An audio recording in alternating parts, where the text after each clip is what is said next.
Hello guys, සාදරයෙන් පිළිගන්නවා තවත් අලුත්ම Thieves වීඩියෝ එකකට. ඉතින් පුරුදු පරිදි අපි අද කතා කරන්න යන්නේ ORB එක මේ සතිය අපිට දීපු පණිවිඩය ගැන. එහෙනම් වැඩි කතා නැතුව අපි යමු ඒ ගැන කතා කරන්න.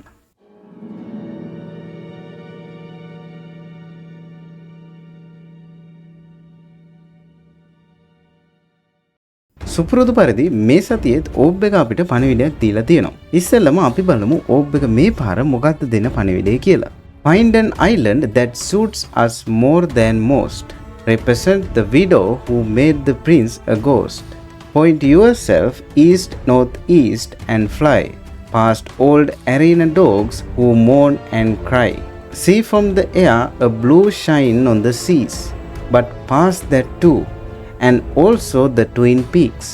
Until the next retreat, though small, is last. Land. Seek a site that digs down to the past.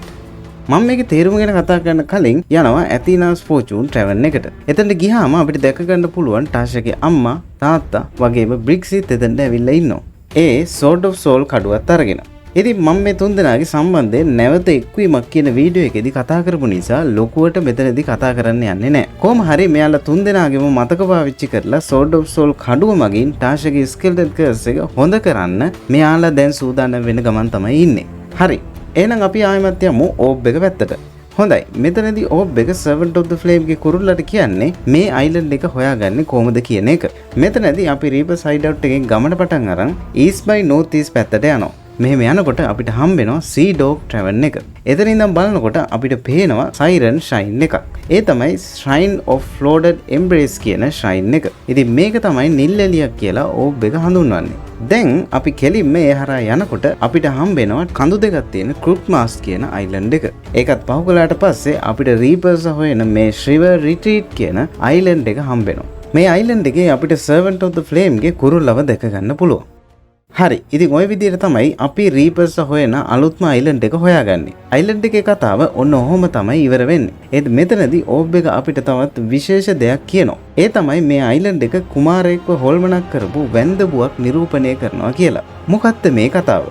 කුමාරයා සහ වැන්දබුව කියන වචන දෙක ඇහුණු ගමන් මට කතාවක් මතක් වුණා. මං හිතන්නේ ඔයාලත් දැන් ඒක දන්නවා. මම මේ කතාව කලින් දාපු අබිරාස් පන්සල කියන වීඩියෝ එකේදී කිව්වා. ඉතින් ඒ වීඩියෝ එක බලපු නැති කෙනෙක් ඉන්නවා නම් දැන් උඩින් වැටෙන YouTube කාඩ් එකකින් ගිහින් ඒක බලලා එන්න. මොකද මම මේ කතාව ආයේ මේ වීඩියෝ එකේදී කියන්න යන්නේ නැහැ. හරි. දැන් ඔයාලට මතකනේ ඒ කතාවේ තිබ්බේ බ්‍රික්සි හොයාගත්තු තරු රටා ගැන. ඉතින් එතනදී අපි හොයාගත්ත එක තරු රටාවක් කළු වැන්දබු මකුළුවා කියලා. එහෙම නැත්නම් Black Widow Spider කියලා. ඉතින් මෙතනදී ඒ තරු රටාව මේ අයිලන්ඩ් එක නිරූපණය කරනවා කියලා තමයි ORB එක අපිට කියන්නේ. ඒ වගේ මේ වැන්දබුව අර කුමාරයව හොල්මනක් කළා කියලා තමයි මේකෙදි කියන්නේ. ඒ කියන්නේ අනිවාර්යයෙන්ම අර වැන්දබුව තමන්ව හොයාගෙන ආපු කුමාරයව මරලා තියෙනවා. එහෙම නැත්නම් එයාව කර්ස් කරන්න ඇති. හරි. අපි මේ කතාව පොඩ්ඩක් පැත්තකින් තියමු. දැන් අපි කතා කරමු මෙතන සිද්ධ වෙන්න යන දේ ගැන පොඩ්ඩක්. ඉතින් අපි කලින් වීඩියෝ එකේදී කතා කරා රීපර්ස්ලා Skeleton Curse එකට බේත තියෙන පන්සල හොයනවා කියලා. මම හරියටම එහෙම කියන්නේ කොහොමද? මම කියන්නම් ඒ කොහොමද කියලා. ඔයාලට මතක ඇති ORB එක ඉස්සෙල්ලම අයිලන්ඩ් එකක් සම්බන්ධයෙන් අපිට දෙන පණිවිඩයේදී බකමෝනෙක් විදිහට නිරූපණය කරපු රජෙක් ගැන කිව්වා. දැන් ඔන්න ORB එක අපිට කියනවා කුමාරයා මරපු වැන්දබුව ගැන. ඉතින් ඔයාලට තේරෙනව නේද රීපර්ස් මේ අයිලන්ඩ් හොයාගෙන යන්නේ Skeleton Curse එක හොඳ කරන්න බේත තියෙන පන්සල ගැන කියපු කතාවට අනුව කියලා. බකමෝන රජතුමා කුමාරයාට අනතුරක් කරපු වැන්දබුව මේ දේවල් බ්‍රික්සි තරුරටා මාර්ගයෙන් හොයාගෙන ගිය කතාවේ හිටපු ප්‍රධාන චරිත නේද? ඉතින් ඒ අනුව අපිට කියන්න පුළුවන් රීපර්ස්ලා මේ හොයන්නේ අනිවාර්යයෙන්ම Skeleton Curse එකට බේත තියෙන පන්සල. ඒ වගේම ඒ පන්සල තියෙන්නේ Thieves එකේ නෙමෙයි. එහෙනම් මොකද්ද මේ රීපර්ස්ලා අයිලන්ඩ් වලින් අයිලන්ඩ් වලට ගිහින් හොයන්නේ? ඇත්තටම මෙයාලා අයිලන්ඩ් වලින් අයිලන්ඩ් වලට යනව නෙවෙයි. අයිලන්ඩ් මාක් කර ගැනීමක් තමයි මේ කරන්නේ. මේ අයිලන්ඩ් වල තමයි එයාලා ඒන්ෂල්ලගේ රහස් හොයන්න කැනීම ආරම්භ කරන්න යන්නේ. දැන් අපි දන්නවා එහෙම කැනීම් වලට මාක් කරපු අයිලන්ඩ් තුනක් ගැන. ඉදිරි සතිවලදීත් අපිට තවත් අයිලන්ඩ් දෙක බලා ගන්න පුළුවන් වෙයි. හරි.